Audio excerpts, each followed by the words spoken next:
promise and I'm in love. One last kiss and then you're gone and learn you should make you stay a little long. Number 1. I'm not for everyone. I'm always speaking my mind when I'm better off by my tongue. I'm a bad show at the wrong time. Well, I'm a legend of my own mind. I'm good for some, but I'm not for everyone. Hear more from Brothers Osborne and similar artists now. Search for Brothers Osborne on iHeartRadio. All your favorite music, all your favorite stations, all it's an free. NFL story. It impacts all of you. We'll give you the details. Sports Radio, Miami's Fox Sports 940. Right, this is Best damn sports talk on your radio. Miami's Fox Sports 940. Yeah. Best damn sports talk on your John, radio. you know the worst quarterback head coach? Number 1 on your car radio preset and the new and improved iHeartRadio app. WINCA in Miami, WMIBFM HD2 Fort Lauderdale. Free, never sounded so good. Derek and Dennis Carr. Derek. 1-0 pitch. Stowers cracks that one out to center and deep. Siri is back. He looks up and it's gone. The Marlins waste no time. Kyle Stowers with a 2-run shot, and they take a 2-0 lead in the first. Miami Marlins baseball is on deck. 2-1. That kicks away from Rodriguez. Hill breaks for the plate. There will be no throw. And on a wild pitch, the Marlins walk it off again. 1-2. Conine lifts out to left field. Tommy Pham working back to the warning track. So is Sawinski. They look up and it's gone. Griffin Conine to left center. And we're tied at 2 in the 7th. Marlins on deck. Brought to you by ADT, the official smart security partner of the Miami Marlins and Norwegian Cruise Line. Experience more at sea. Let's head out to the ballpark. Here's your host, Steven Strong. Well, nice job, Ahmed. Great to have you with us. Welcome live from Lone Depot Park in Miami. Roof and walls are closed. Thank goodness it's another steamy May day in Miami. On Cuban Heritage Night, you're listening to Miami Marlins baseball on the radio, Fox Sports 940 Miami. Game 44 of 162. Heck of a way to start a homestand. Marlins played at 9 last night, displaying some scrappiness, some heady base running, and crooked inning numbers that led to a 9-4 victory. This afternoon, we bring you game 2 of a 3-game interleague set on rivalry weekend between the 20 and 24 Tampa Bay Rays and your 17 and 26 Miami Marlins. Will this be the start? Sandy situates himself and completes the puzzle. He's been percolating. He'll make a big start this afternoon. He'll go opposite Drew Rasmussen, 29-year-old right-hander who settles into his 9th start this afternoon. First pitch slated for 4:10 right here on the Marlins Radio Network. Hi, everyone. Thanks for making Marlins on Deck a part of your Saturday afternoon with Jack McMullen and Craig Minervini. I'm Steven Strom. Also, a special shout-out. It is Armed Force Day here in all of baseball. MLB and its clubs will wear service-inspired caps, specially designed by New Era, featuring club logos, and they will be worn by all on-field personnel this weekend. 100% of the licensed MLB royalties from the sale of Armed Force Days on-field authentic collection apparel is donated to MLB charities to support military programs. Before we even get started, a special thanks to everyone that has served and protected this country. We take it for granted every single day. Today, we really try in any way possible to give you some sort of appreciation, but we all are thankful for this beautiful country. Let's get to our lineup for the show today. We got an awesome program for you. Daniel Mosquez, Marlins pitching coach. We actually had a conversation with him in Chicago last week. I wanted to bring this to the forefront with Sandy Start. We will talk about some of the struggles and from Daniel Mosquez, what he feels he's trending in the right direction for an afternoon start. Chris Adams-Wall, Rays pre- and post-game host on Rays Radio, will also join the program. Jack McMullen did a nice segue or a nice segment with him. We'll get you ready for game 2. Of course, we'll get you out of the count with Sandy and Rasmussen. Jack will jump in for some banter, plus little school field trip. We're going to take a trip to McMullen Hall for a breakdown. Expo question of today at Marlins Radio and Steve's Guarantee to Victory. So I was teasing you about Daniel Mosquez.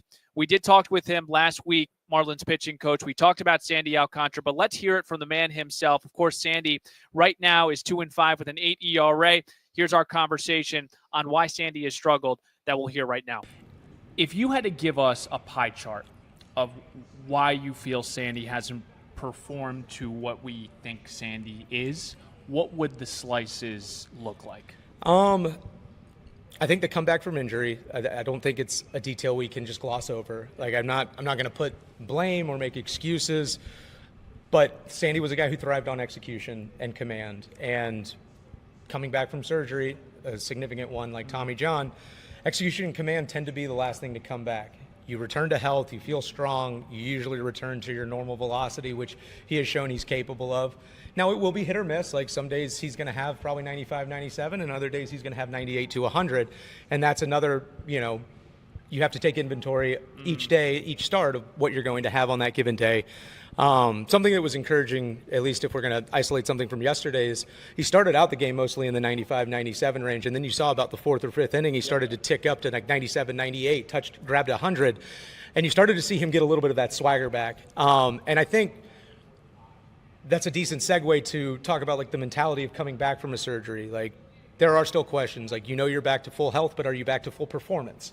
And so that's two different things that you talk about in the return to play from a surgery. Is he returned to being healthy, or is he returned to being performing at the level that he was prior to injury? And I think that's the discrepancy here, is he's just not quite back to where he's at or where he was previously. And maybe there's, a little bit of that uncertainty of like, okay, like, this needs to turn, what needs to change, what do I need to get better at? Earlier in the season, it was certainly like pre-2K in zone rate with his off speed, getting him into some bad counts and then having to leverage the fastballs in those counts and, giving up some barrels. He was much better yesterday in the race to two strikes, which is getting to 2 strikes before 2 balls. And he had a large number of punch outs as a reflection of that, which I was very encouraged by. Like, he was able to get out of the zone with 2K. He was able to get to 2Ks pretty quickly and efficiently. So encouraging trends there. The Dodgers start before that, he was like 78% first pitch strikes, which is something we've challenged him on. And so the pie chart for me is confidence, swagger, the execution and command coming back, and then his changeup. I think the changeup is like, it's been Sandy's bread and butter. It's performed well in like early and mid counts, but he hasn't had the execution that he has in the past in 2K counts. So that's something that we're definitely tackling in between his starts as well. All right, excellent stuff right there. Daniel Moskis, Marlins pitching coach, talking about Sandy Alcantara, and we talked about the pie slices, confidence, swagger, execution, and I want to get into his changeup, but I'll wait until Jack McMullen comes on in segment 4 to talk about some of his mixes that was most encouraging, I think, in his start against the White Sox. Again, he allowed 4 runs in 5 2/3 innings pitched, but the big blow came in the 6th inning. It was a Tim Elko 3-run home run. Again, it went from 1 run to 4 runs in 5 2/3. So a lot to like from Sandy's last start. We're hoping he puts it together here this afternoon against the Rays. Coming up next, Chris Adam Wall, one of the voices of Rays Radio, will join us next to talk about Game 2, plus some stories with Peter Bendix. Of course, Bendix facing his old team where he spent so much time with. He's ours now. Don't even try to bring him back. That's next on the Marlins Radio Network. At Lone Depot. In deals. And Marlins in front. And here it is. That's taken down low. It's ball 4. And Ramirez he stopped there for a moment. He will go to first. It's a bases loaded walk. Here's Montgomery's pitch. Ground ball hit up the middle. It's going to get through, base hit. Sanchez rounding third, gets the green light. He will score easily. Going over to third is Ramirez. An RBI, the throw gets over the shortstop's head. And the Marlins will take advantage as Stowers scampers into second base. Pitched. Line drive center field. Will it drop? Coming in hard. Meisner can't get it. Drops for a hit. 1 run will score. They will hold up Stowers, but it's an RBI hit for Wagum. It may have been a broken bat. It was off the end of the bat. Marlins will take it. They regain a 3-run lead. 6th. Line to left field, moving over is Simpson toward the corner. Sliding catch is made. It will be a sacrifice fly as Stowers will score. Pretty good catch out there by Simpson, but the Marlins get another run, and they lead now 8-4. Marlins looking for more in a big inning. Ground ball up the middle, grabbed on the backhand, and over to the base is Lau. Marlins thought they got in there, and he's in there. Derek Hill with that big speed. So we'll get into the baseball, but we want to get to know Augustine, the person. We want to know about your childhood in Dominican Republic. How would you describe to us what it was like growing up? Nada, un niño que nació en Dominicana, lo que nos enseñan allá, ¿sabes? Ese amor por la pelota desde pequeño, jugando en los field y eso, y después entonces... Palm Beaches. Plan your trip at thepalmbeaches.com. Back here on the Marlins Radio Network on a Saturday afternoon from Lone Depot Park. I'm going to try to set the scene. Cuban Heritage Day at the ballpark. Sabado Sips Day at the ballpark. We also are honoring our armed troops that have protected this country and given us the freedom here every single day. A lot to get into this afternoon. We're going the distance. I fear we're off to a really good start. But before we get to our second conversation of today, take the Marlins wherever you go, download the iHeartRadio app, and make Fox Sports 940 the top preset to listen to every Marlins game. I don't even think I need this paper anymore, so I might throw it out after this show. It's called Growth. It's called Evolution. Hopefully we don't need the paper moving forward as far as downloading the iHeartRadio app is concerned. Okay. You know what? I do want to get you a quick injury update, actually.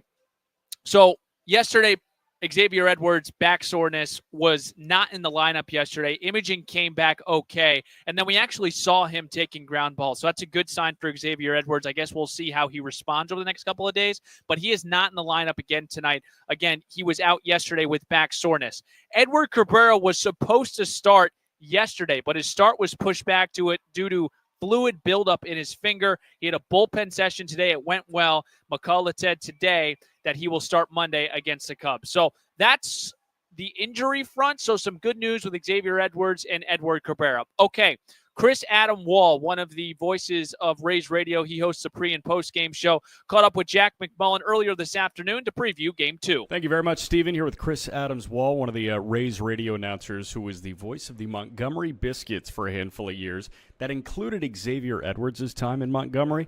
What do you remember about X in a Montgomery Biscuits uniform? Well, I remember he got hurt early on in spring training, so he joined us pretty late. But everybody said all this guy's going to do is hit, controls the strike zone really well, never strikes out. That's exactly what he did. They also said he doesn't have too much power, so don't expect many home runs. He, of course, hit a grand slam in one of our playoff games randomly. But X was just a thrill to have around the clubhouse. And just a really good baseball player. And you mentioned something to me that I had no idea about. I mean, he's in a tennis family. His sister was a very good tennis player. Is that right? Yeah, she was. And I think he kind of picked it up, too. So then you can kind of see why he never strikes out, right? Because he's got the hand-eye coordination down.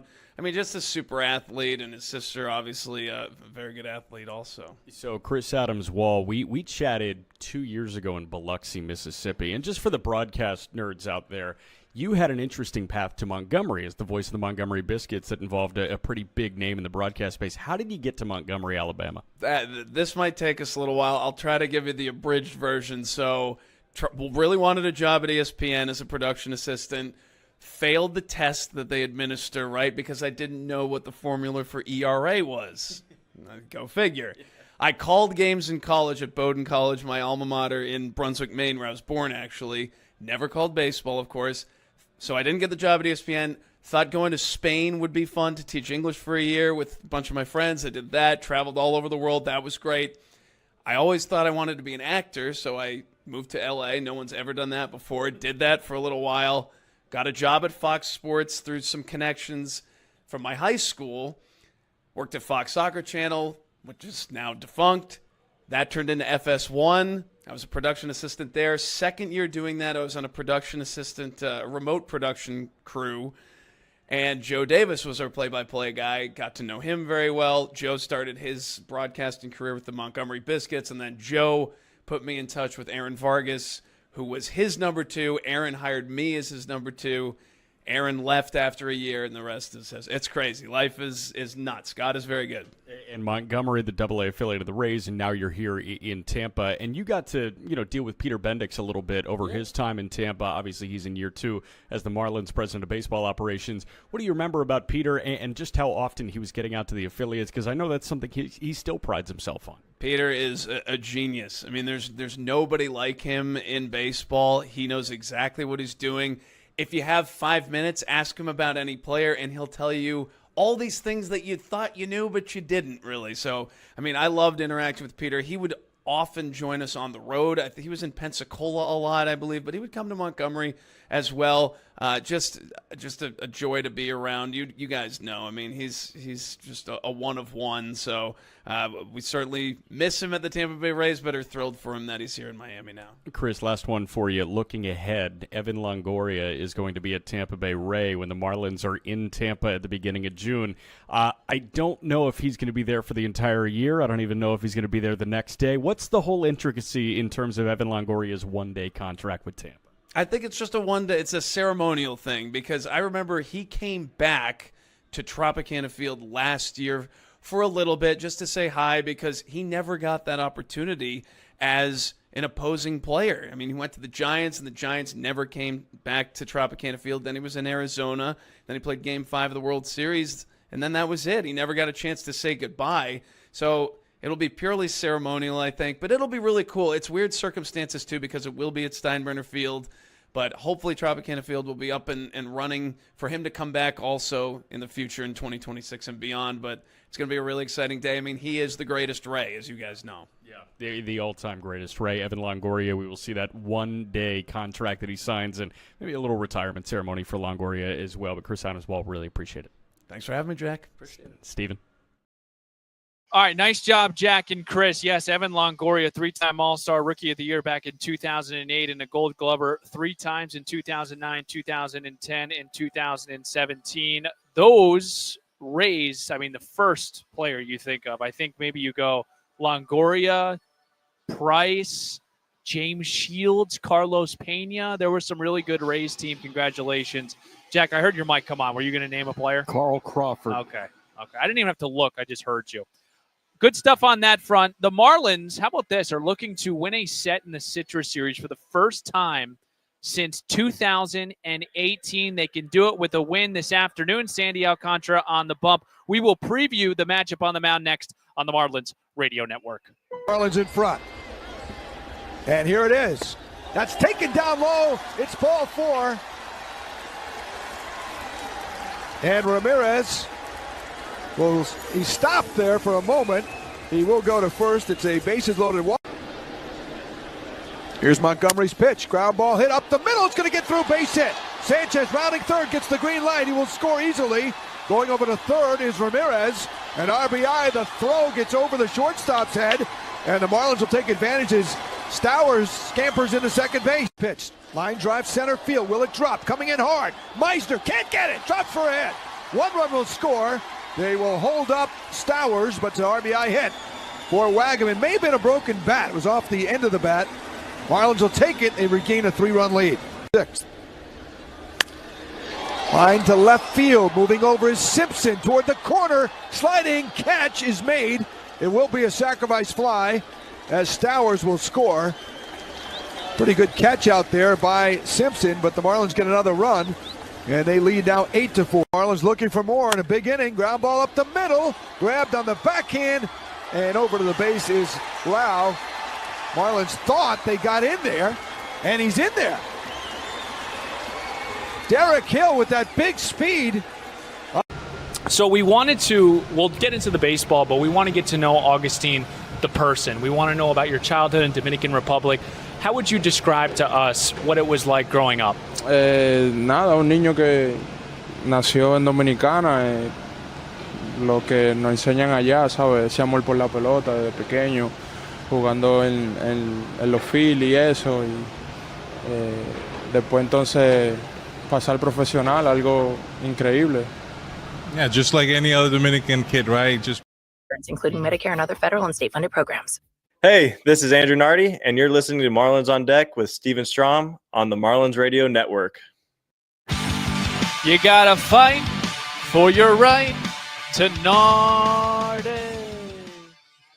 When Nardi came up with some big-time saves a couple of years ago, big-time moments, that's what the boys used to chant in the clubhouse after a win. Good to hear Andrew Nardi's voice. Great to have you aboard here on a Saturday afternoon. Nice win for Miami yesterday, upending the Tampa Bay Rays 9-4. I thought There was a lot of good offensive habits that we've been looking for, heady base running, scrappiness, no home runs yesterday, just a bunch of good hits and taking care of business, taking advantage of the next base too. I was a lot to like from yesterday's game, hoping I can say the same after Sandy's start this afternoon. He will go opposite Drew Rasmussen of the Tampa Bay Rays. I'm Steven Strom, going the distance here this afternoon.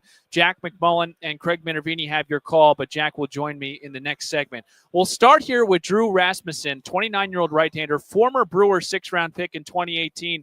He was dealt to Tampa Bay back on May 21st, 2021. He comes into Saturday afternoon, a 1-4 record, a 3.38 ERA, 40 innings pitched. He did take the loss against his former team in the Brewers on Sunday. 3 runs on 4 hits, 3 punch-outs over 5 innings. He has now allowed 3 runs or more in 4 of his last 5 starts. He features a cutter, a 4-seamer, a sinker, a sweeper, and a curveball. Career against Miami, 1-0, a 2.57 ERA, 4 games, 2 appearances, or 2 starts rather, and 14 combined innings. He will go opposite Sandy Alcantara, who's been the theme of the show. We heard from Daniel Moskis, confidence, swagger, and execution, and the changeup as well. 3 keys this afternoon for Sandy, who will make his 9th start of the season. He's 2-5 with an 8.10 ERA.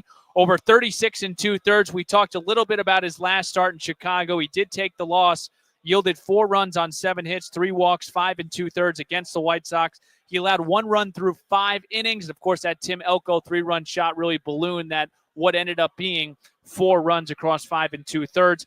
He is looking to capture his 3rd win of the season and looking to avoid 6 straight losses for the first time in his career. Career-wise, against the Rays, 2-3, a 3.44 ERA in 36 2/3 innings pitched. Let's break. On deck, Jack McMullen. We're headed to the School of McMullen, McMullen Hall, whatever you want to call it. He's got a breakdown next on the Marlins Radio Network. Marlins in front. And here it is. That's taken down low. It's ball 4. And Ramirez he stopped there for a moment. He will go to first. It's a bases loaded walk. Here's Montgomery's pitch. Ground ball hit up the middle. It's going to get through, base hit. Sanchez rounding third, gets the green light. He will score easily. Going over to third is Ramirez. An RBI. The throw gets over the shortstop's head. And the Marlins will take advantage as Stowers scampers into second base. Pitched. Line drive center field. Will it drop? Coming in hard. Meisner can't get it. Drops for a hit. 1 run will score.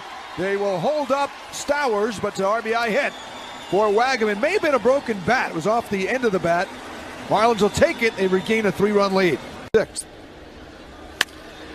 Line to left field. Moving over is Simpson toward the corner. Sliding catch is made. It will be a sacrifice fly as Stowers will score. Pretty good catch out there by Simpson, but the Marlins get another run, and they lead now 8-4. Marlins looking for more in a big inning. Ground ball up the middle, grabbed on the backhand, and over to the base is Lau. Marlins thought they got in there, and he's in there. Derek Hill with that big speed. So we'll get into the baseball, but we want to get to know Augustine, the person. We want to know about your childhood in Dominican Republic. How would you describe to us what it was like growing up? Nada, un niño que nació en Dominicana. Lo que nos enseñan allá, ¿sabes? Ese amor por la pelota desde pequeño, jugando en los Phillies y eso. Y después entonces pasar profesional, algo increíble. Yeah, just like any other Dominican. 4 or 500 lock or visit LoctiteImpact.com.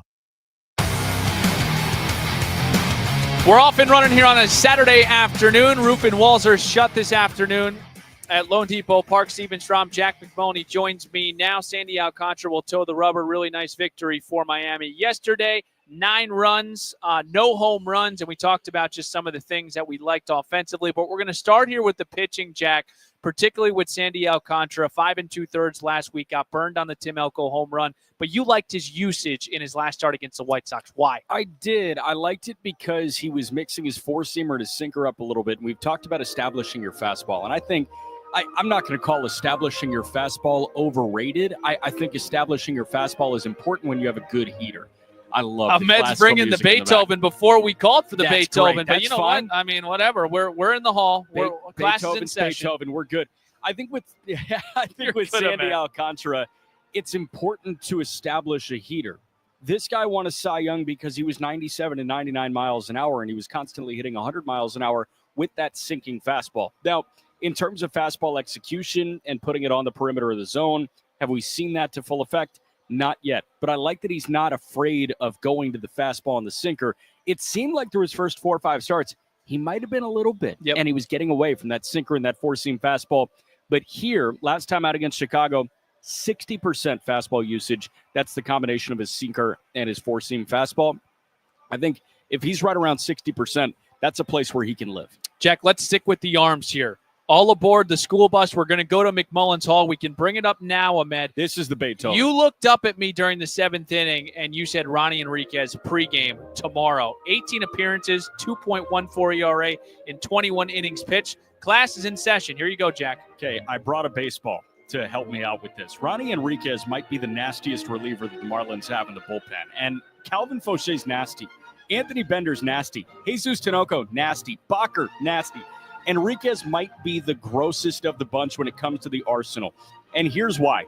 He's got a sweeper. The sweeper is good. It moves like a typical sweeper. You see sweepers about 80 miles an hour.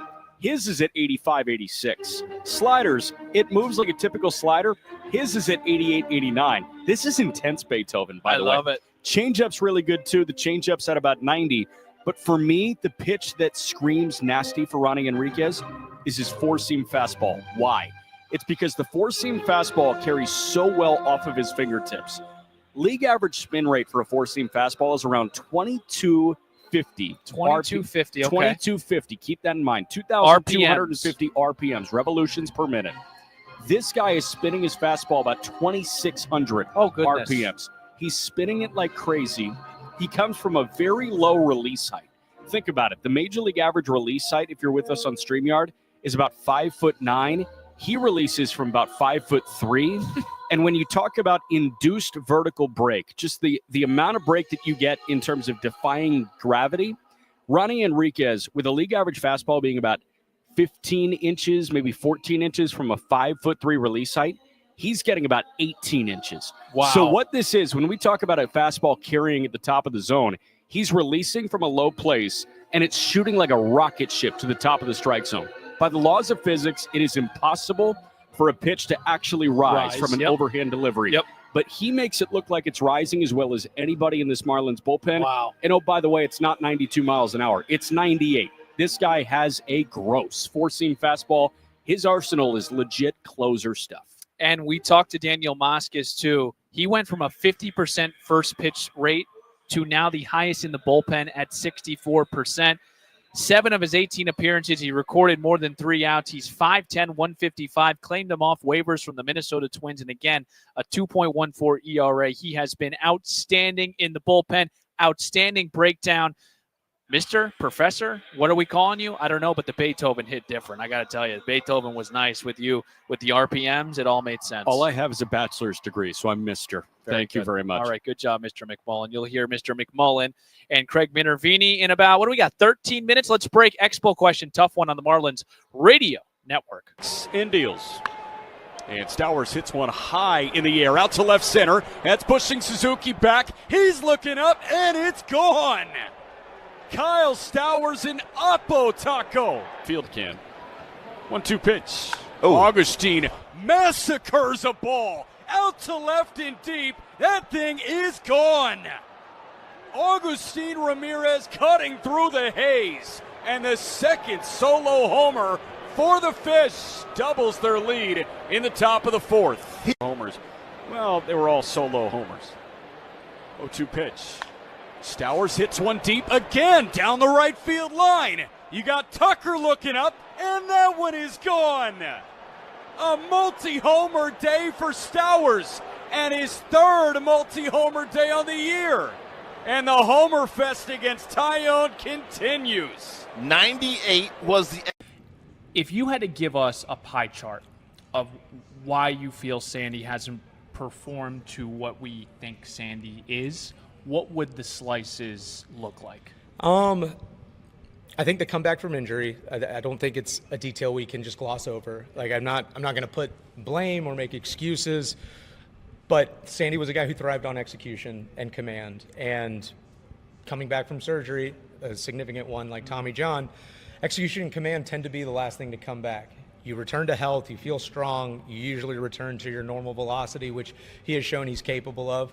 Now, it will be hit or miss. Like some days he's going to have probably 95, 97, and other days he's going to have 98 to 100. And that's another, you have to take inventory each day, each start of what you're going to have on that given day. Your memories to share. Plan your visit today at baseballhall.org.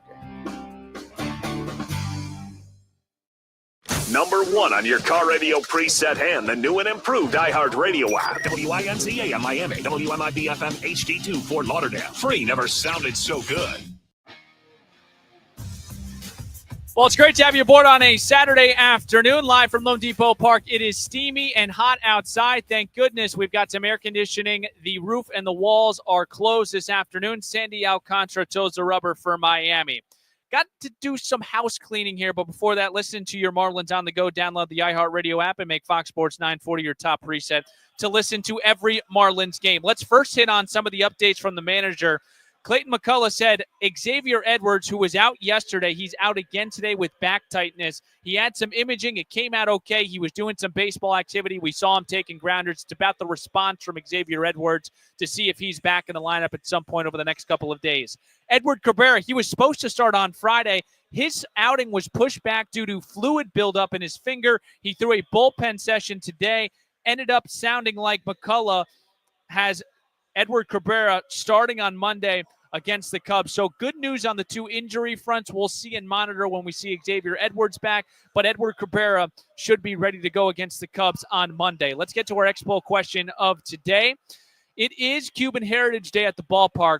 Who is the all-time Cuban-born home run leader with 569? Even the great Craig Minervini struggled on this one. Make sure to vote at Marlins Radio. It's time for Steve's Guarantees.